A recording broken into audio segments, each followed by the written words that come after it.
伫农业部农田水利署署长蔡生福的干高之下，介龄退休的处长陈英士将应信移交予新任处长王志成处长。到这一天，真侪贵宾也拢莅临观礼，现场是相当的热烈。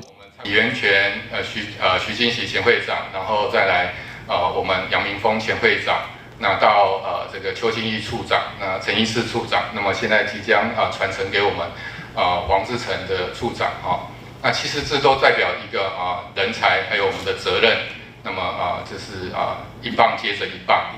因应气候变迁，水资源相当珍贵。嘉南管理处协管的乌山头水库、甲白河水库等4座水库，加20外个鼻塘，还有3座水利发电厂，同时总管嘉义、台南6大灌溉农业灌溉。另外，嘛提供民生用水、甲工业用水。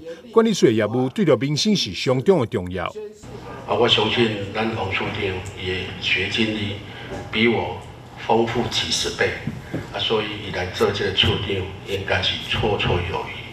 志成一定与各位工作同仁共同来打拼，配合政府积极推动各项重大的计划，稳定精进各项业务，全心投入我们嘉南地区农田水利事业的运作。期待能与同仁以及农民朋友共同来一起努力，打拼社会。